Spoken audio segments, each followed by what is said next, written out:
In this example, we're going to find the domain of a rational function. So first, let's make sure we understand what a rational function is. A rational function is of the form f of x equals p of x over q of x, where p of x and q of x are polynomial functions, and q of x does not equal to 0. So for our example, we have 16x over x plus 20. 16x is a polynomial function of degree 1, and x plus 20 is a polynomial function of degree 1. So we have the ratio of two polynomial functions, which makes a rational function. In this last cell of the table, I have some information about finding the domain of a rational function. Rational functions come in the form of fractions, and the denominator of a fraction is not allowed to equal 0 because division by 0 is undefined. So we're going to be able to find the domain of a rational function by taking the denominator, which is q of x, and setting it equal to 0. Because the denominator cannot equal 0, this is going to help us to find any restricted values, and these restricted values will be excluded from the domain. So for our example, our q of x, or our denominator, is x plus 20, and we're going to set that denominator equal to 0 and solve. X plus 20 equals 0. We'll subtract 20 from both sides to get x equals negative 20. So negative 20 will be our restricted value and has to be excluded from the domain. So we could write the domain in set builder notation. So we're going to use curly braces and say that our domain is all x values such that x is not equal to negative 20.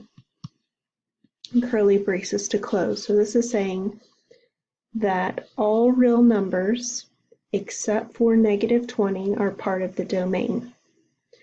We can also draw a picture of this with the real number line. We'll mark negative 20 on the number line, and we're going to mark it with an open circle to say that that value is excluded, and shade all the other values on the number line. So we've shaded all real numbers except for negative 20. We can use that graph to help us write the interval notation for the domain. So with the interval notation, we'll need to represent the interval to the left of negative 20. That interval starts at negative infinity and goes until negative 20. We use parentheses on both of those values. And then we want to represent the interval to the right of negative 20. That interval starts at negative 20 and goes to infinity. And we'll use the union symbol between those two. So this is our domain in set builder notation, and this is our domain in interval notation.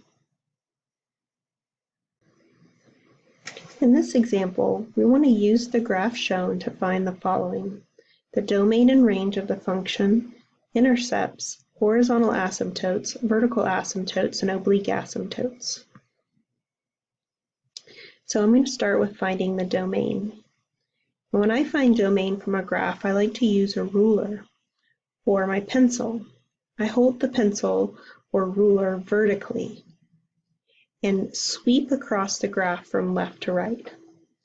So the reason why I'm doing that is because my pencil or my ruler is pointing to spots along my x-axis, and domain is referring to the x values.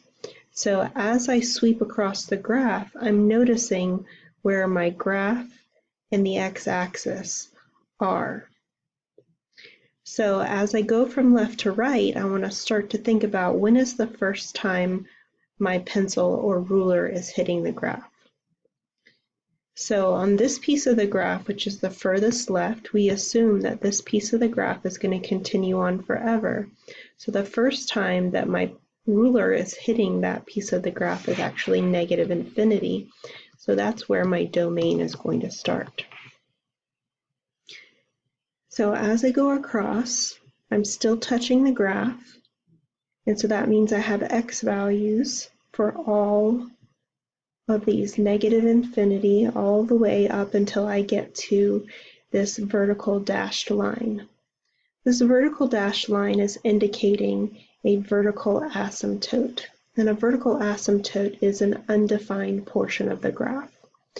So my graph is going to keep going up to that value of -2, but never reach it. So -2 is where my domain stops. Right on the other side of that vertical asymptote, you can see up here is that the graph continues on, so my domain is going to start up again. So my domain is now starting at -2, and we're going to continue hitting the graph. So we're going to have x values for this portion all the way until we get to the next vertical asymptote, which happens at 2. So we're going to have another undefined spot in the graph or break in the graph at 2. And then right after that vertical asymptote, the graph picks up again. And we assume that this portion of the graph goes on forever to infinity. So our domain starts at -infinity, takes a break at -2, continues on, takes another break at 2, and then goes on to infinity. So the only values that are not part of the domain are -2 and 2. And for the range, I like to hold my pencil horizontally. I like to hold it horizontally because then you're pointing to the y scale as you move from bottom to top. So as I move from bottom to top, I'm looking for where the graph, where the ruler or pencil is hitting the graph. So these two pieces of the graph right here, we consider them to go on forever. And so our range is starting at -infinity.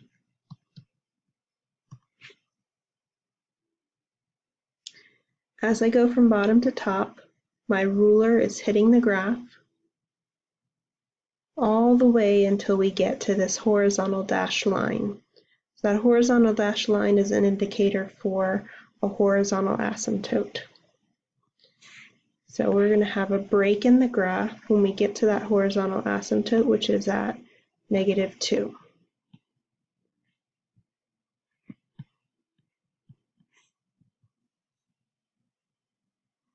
So right after the horizontal asymptote, I notice that my ruler isn't hitting any piece of the graph. So my graph doesn't pick up right after that 2. It doesn't pick up until I get to this point right here on the graph, and that's at -1. So my range picks up at -1, and since this is an actual point on the graph, this point right here would be 0, -1. -1 is included as a y value, so I want to put a bracket on that to indicate that -1 is part of the graph. And then the y values continue on. These two pieces, we consider those to go on forever. And so my y values go on until infinity. The next thing I want to find are any intercepts. So we have x-intercepts and y-intercepts. X-intercepts are where the graph crosses or touches the x-axis. I'm going to highlight the x-axis. And I notice that my graph crosses the x-axis in 2 places. And let me see if I can estimate those values. I'm going to erase these things I've drawn so I can see the markings a little bit easier. So it looks like to me that there are 1, 2, 3, 4, 5 segments in there. And so that's -1 and 2 little segments. So that would be -1 and 2/5. And then on the other side, we have 1, 2, 3, 4, 5 segments. That's a 1 and 2 more segments. So that's 1 and 2/5. So we could write those in decimal form. That would be -1 and 4/10, 1 and 4/10, which is -1.4 and +1.4. So those would be my x-intercepts. And a y-intercept is where the graph crosses or touches the y-axis. So the y-axis is vertical axis here. And we can see that the graph is crossing the y-axis at the point 0, -1. So we have a y-intercept at -1.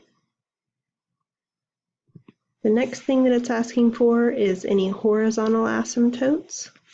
And I indicated earlier that we have a horizontal asymptote right here, indicated by this dashed horizontal line.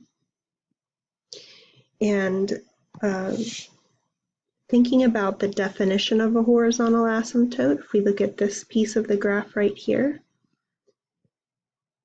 as x approaches infinity, our y is approaching that asymptote, which is at -2. Using our calculus notation, it would say the limit as x approaches infinity of our function f of x, we get -2. That y value is approaching -2. On this piece of the graph, as x approaches -infinity, our y is approaching -2.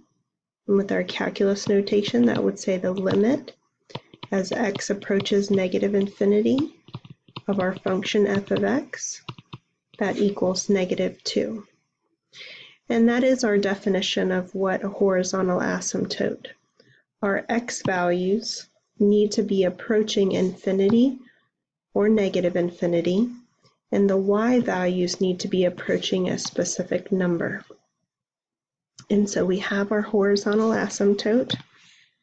Our horizontal asymptote will be the line y equals -2. The next part is asking about vertical asymptotes.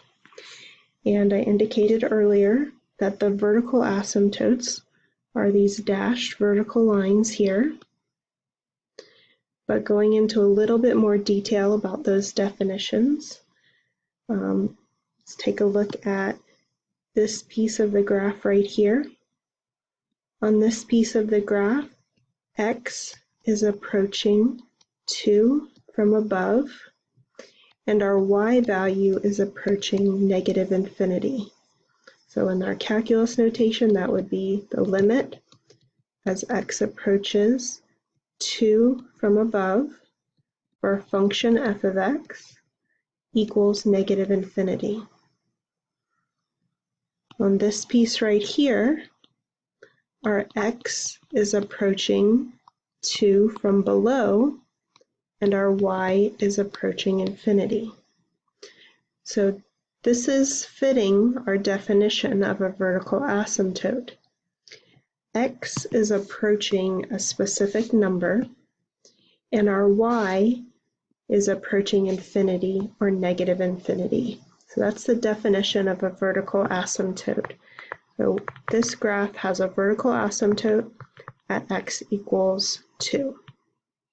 And we have another one over here. So let's look a little bit closer. On this piece of the graph, x is approaching -2 from above, and our y is approaching infinity. On this piece of the graph, our x is approaching -2 from below, and our y is approaching -infinity. And once again, that is the definition of a vertical asymptote.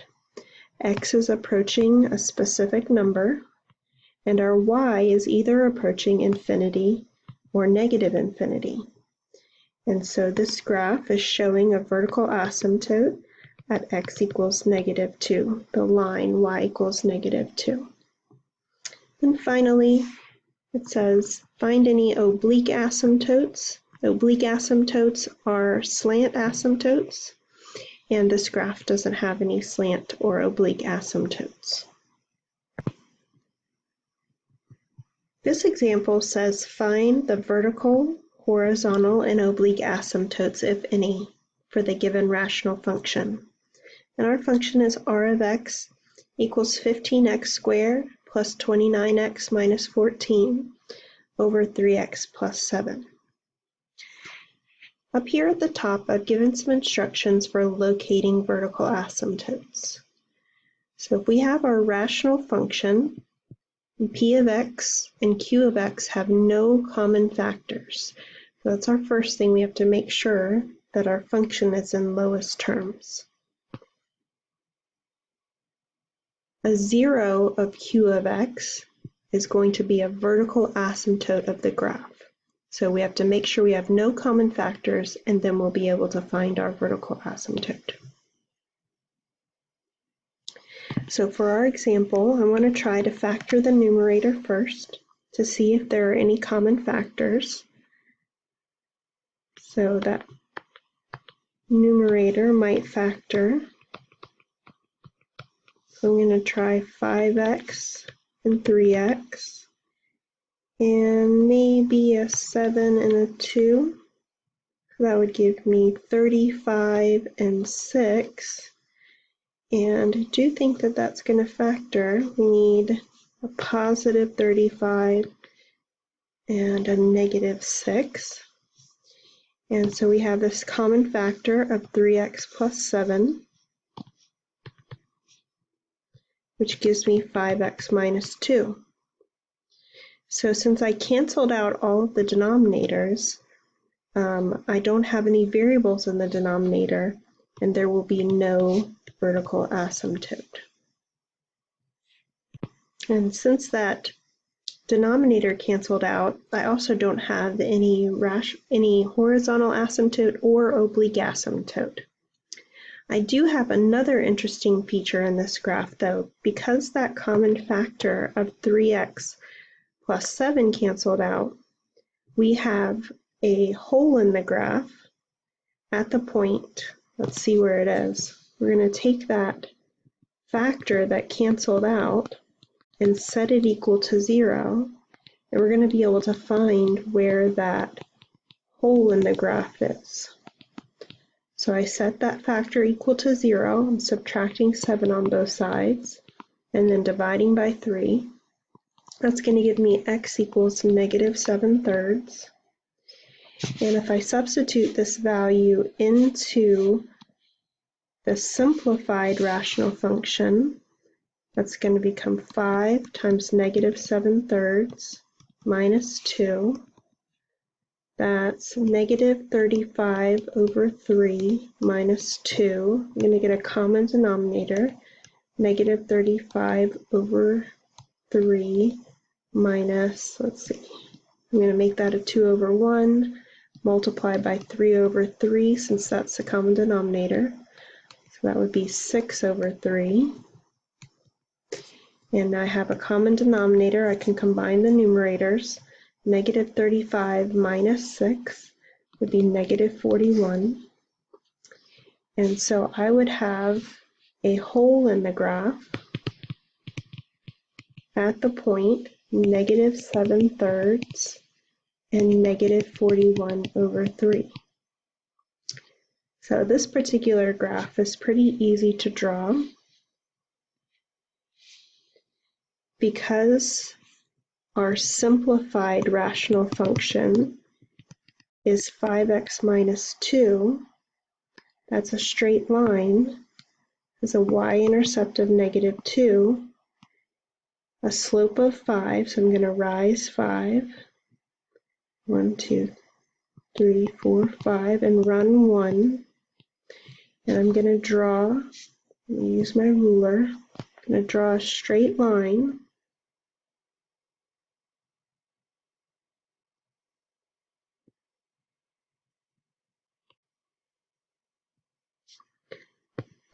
But that hole in the graph is going to occur at -7/3, which is -2 1/3, or -2 1/3 would be about here. So let me kind of continue that line a little bit further. So at that point, -2 1/3, so it's going to be about right here, we get a hole or a gap in the graph. So our rational function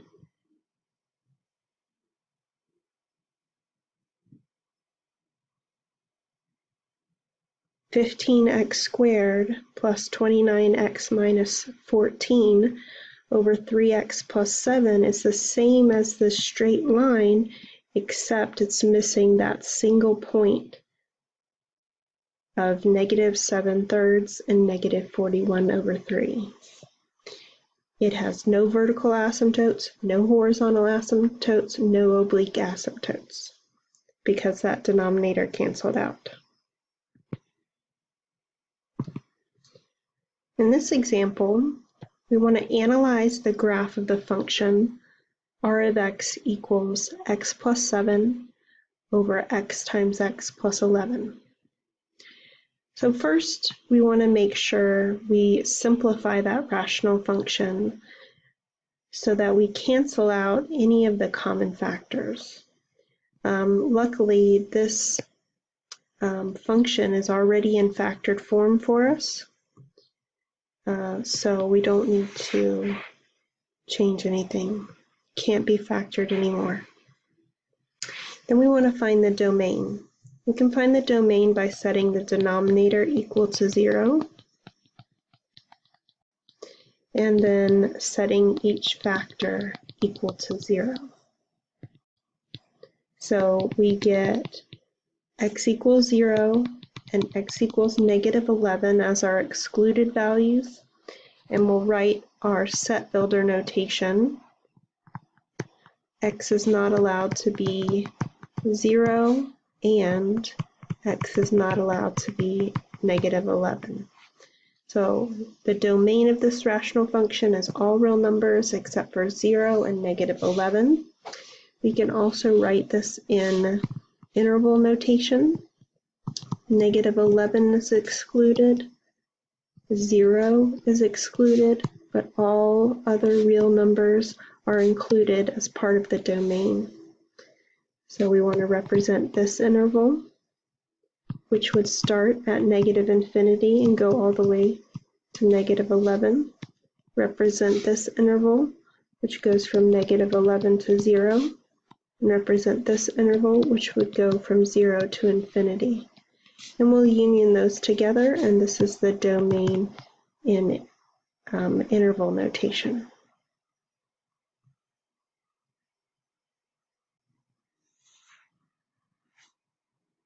And then, as I said earlier, we want to write our function in lowest terms, and this one doesn't have any common factors, so it is already in lowest terms.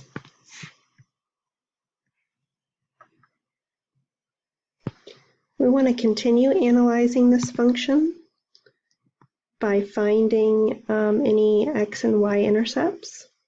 So let's first find a y-intercept. So the way we find a y-intercept is by letting x equal 0.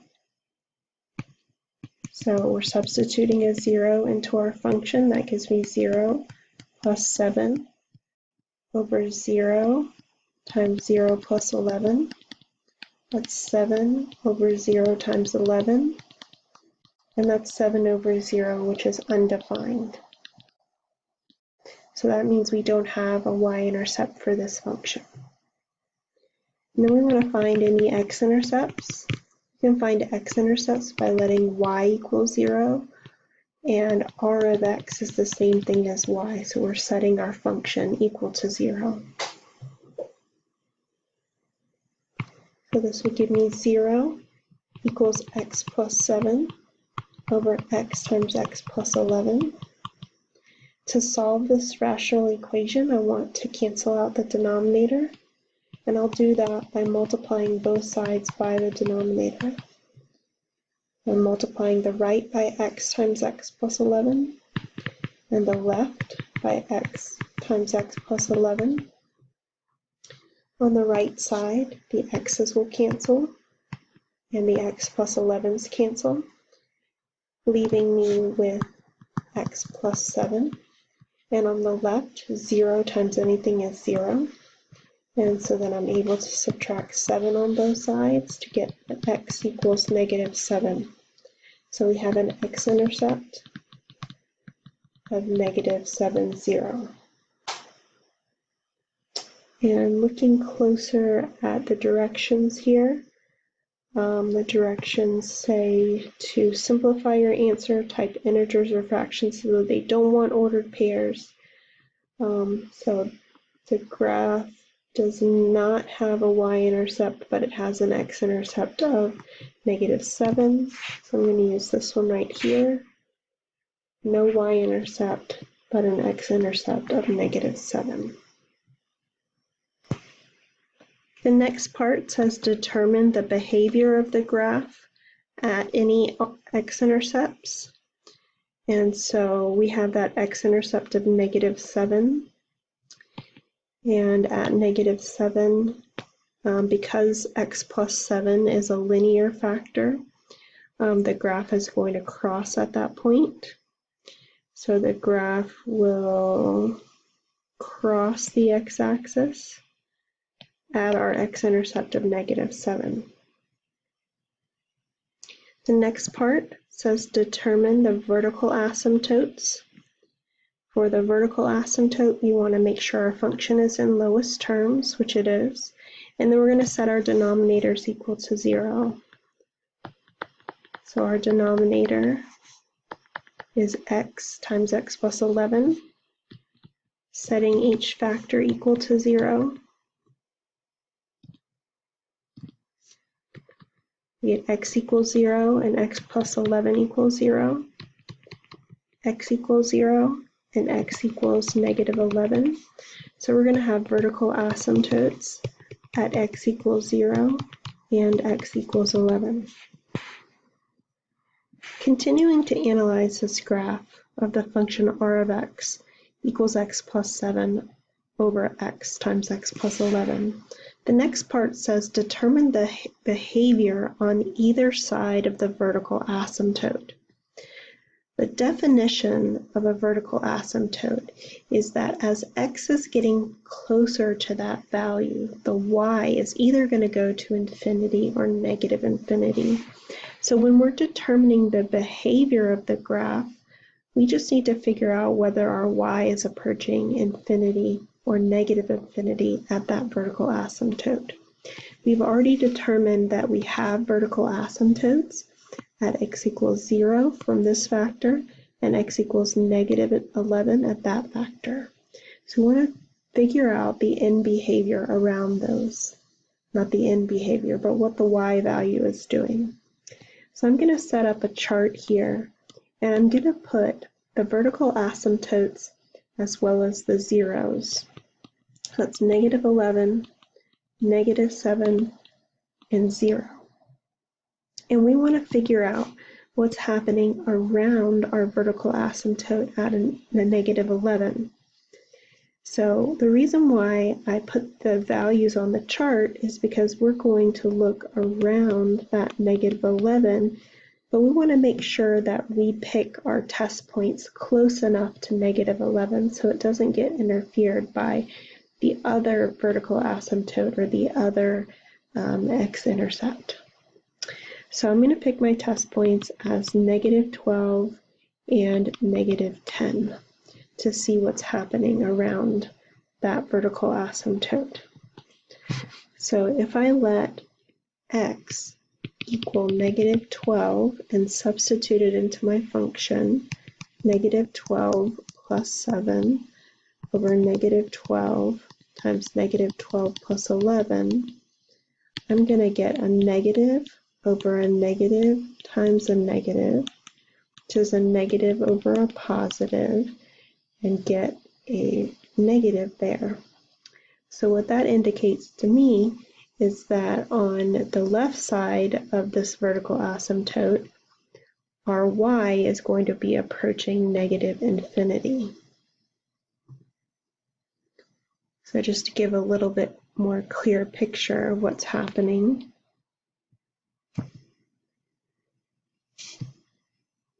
When we draw our graph at negative 11, our graph will approach negative infinity on the left-hand side. So then my other test point was negative 10. I substitute that into my function, negative 10 plus 7 over negative 10 times negative 10 plus 11. That would be a negative over a negative times a positive. It's a negative over a negative, which is a positive. So on the right side, our graph is going to approach positive infinity. So for the vertical asymptote of negative 11, the y is going to approach negative infinity on one side and positive infinity on the other side. Now let's do the same thing for our other vertical asymptote at 0. So I want to make sure that I choose test points around that vertical asymptote. So I'll choose negative 1 and positive 1. And we'll substitute those values into our function. And for x equals positive 1, I have 1 plus 7 over 1 times 1 plus 11. That's a positive over a positive times a positive. It's a positive over a positive, which is a positive infinity. So on the right-hand side of that vertical asymptote, at 0, it's going to go to positive infinity. And then on the left-hand side, for x equals negative 1, we get negative 1 plus 7 for negative 1 times negative 1 plus 11. That is a positive over a negative times a positive. It's a positive over a negative, which is a negative infinity. So on the left-hand side of that vertical asymptote, we have the y approaching negative infinity. So for this one, it's going to approach infinity on one side, negative infinity on the other side of both of our asymptotes. So we're going to put in negative 11 and 0. So next we're going to focus on finding horizontal and oblique asymptotes. And down here I put some instructions on finding horizontal and oblique asymptotes. What you need to know is that your numerator and denominator are polynomial functions.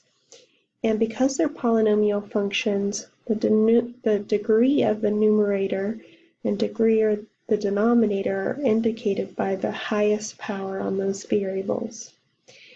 And we're going to use those degrees. The degree of the numerator is n, the degree of the denominator is m. We're going to use those degrees to compare in these different cases here. So we have 4 different cases to deal with. When the degree of the numerator is less than the degree of the denominator, we have a horizontal asymptote along the x-axis, or the line y equals 0. If the degree of the numerator is the same as the degree of the denominator, then we're going to use the ratio of the leading coefficients. That's this a sub n and b sub m. Those are the leading coefficients up here, A sub n and B sub n. The ratio of those leading coefficients is going to be a horizontal asymptote. If the degree of the numerator is 1 more than the degree of the denominator, then we're going to have an oblique asymptote instead of a horizontal asymptote. And if the degree of the numerator is 2 or more larger than the degree of the denominator, then we're not going to have a horizontal or an oblique asymptote. So if we look at our example is r of x is equal to x plus 7 over x times x plus 11. And our numerator has a degree of 1. And if we were to multiply out, our denominator would be x squared plus 11x. Our denominator has a degree of 2. I'm using that highest power on x to indicate the degree. So since the degree of my numerator is less than the degree of my denominator, that puts me in this first case, where my horizontal asymptote is the line y equals 0. So the line y equals 0 is our horizontal asymptote. The next part, we want to determine any points where the graph intersects that horizontal asymptote. We just came up with a horizontal asymptote of y equals 0. So what we're going to do is we're going to take our rational function, r of x equals x plus 7 over x times x plus 11.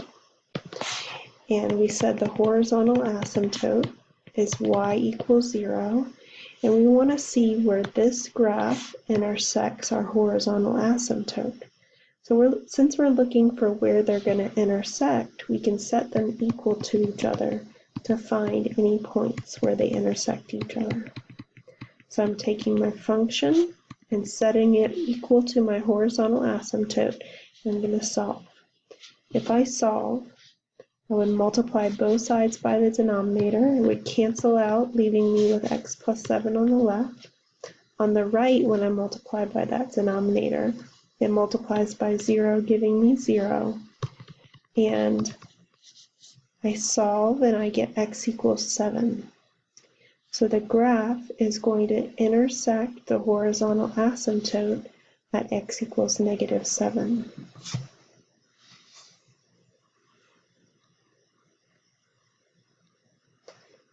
So I would indicate here that the graph intersects the horizontal asymptote at x equals negative 7.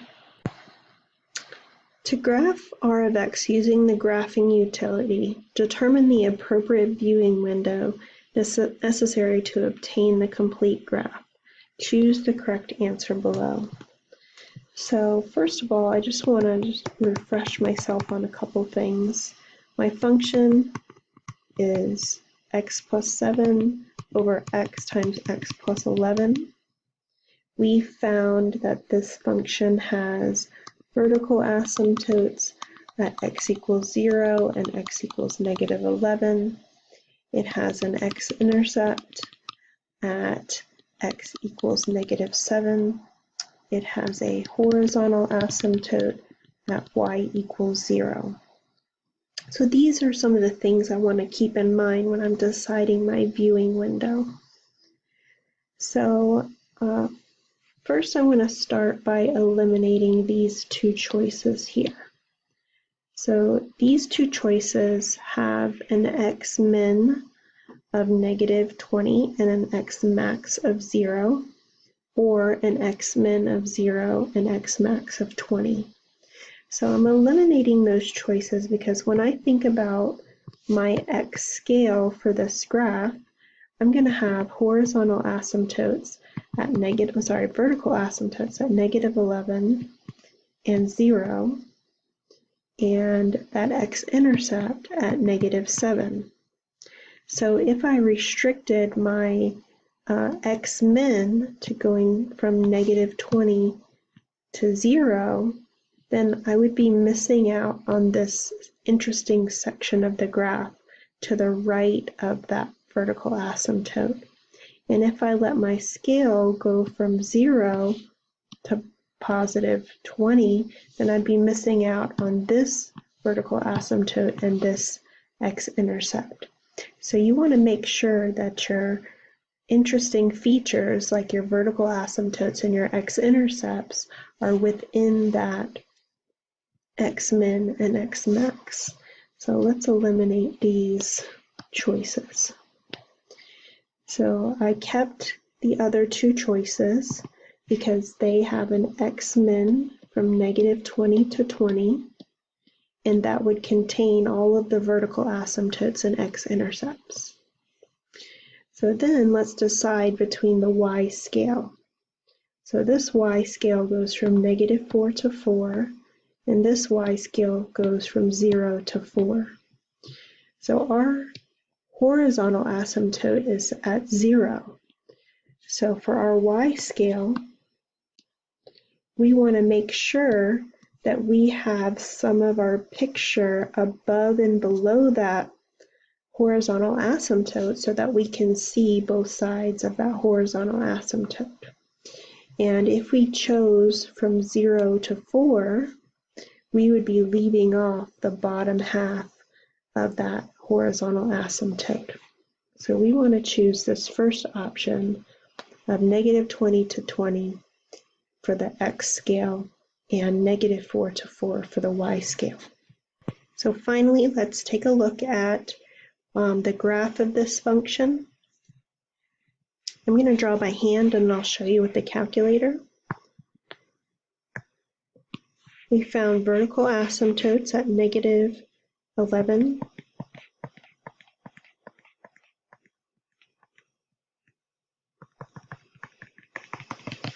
and at 0. Maybe I'll draw those with a red. And then we had a horizontal asymptote at y equals 0, vertical asymptote at x equals 0, and a vertical asymptote at x equals -11. We had an x-intercept at -7,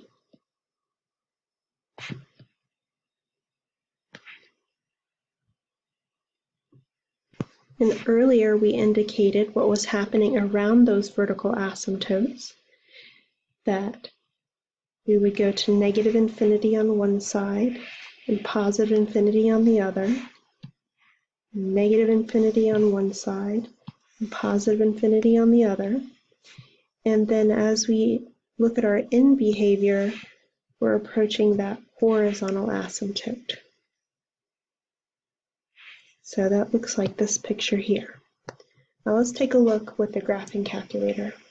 So with my calculator, I'm going to type the function in the y equals menu, making sure I put parentheses around the numerator and denominator.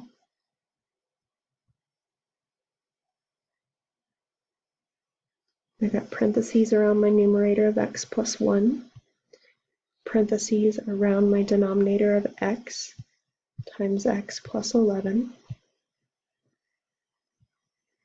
I'm going to go to my window and make sure it matches -20 to 20, an x scale of 2, and from -4 to 4, and take a look at that graph. So you can see our picture.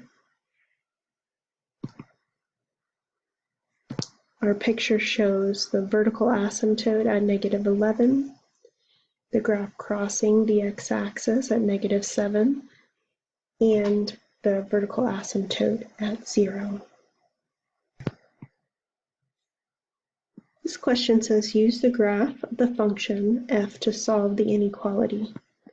F of x is less than 0, f of x is greater than or equal to 0. So I'm going to take a minute to draw on my picture before I get started. And what we really need to pay attention to is that this f of x being less than 0 is the same thing as saying y is less than 0.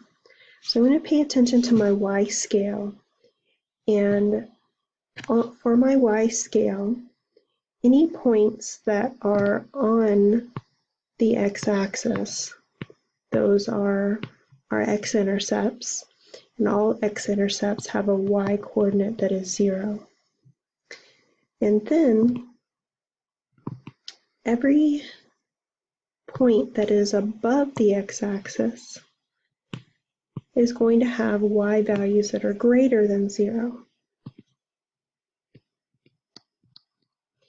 And then all of the points that are below the x-axis are going to have y values that are less than 0.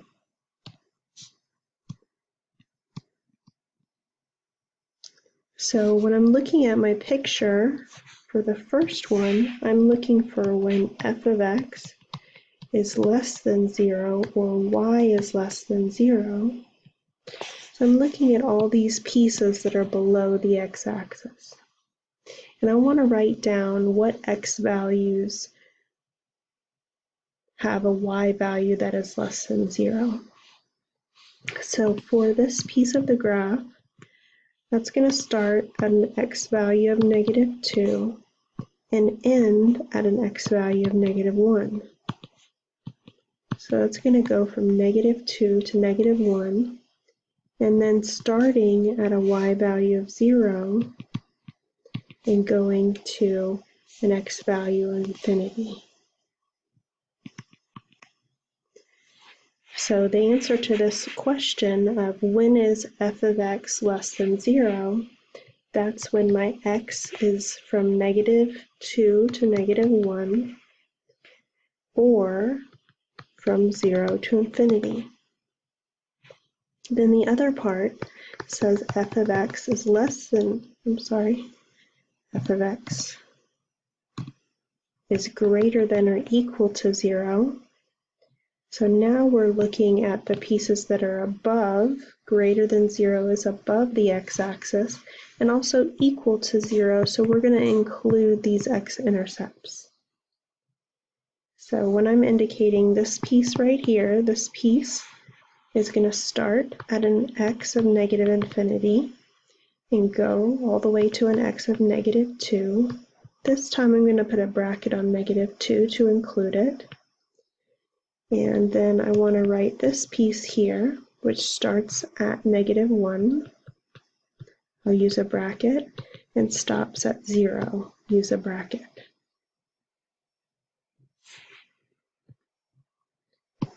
So f of x, my y values, are greater than 0 when x is from -infinity to -2, including -2, and -1 to 0, including both -1 and 0.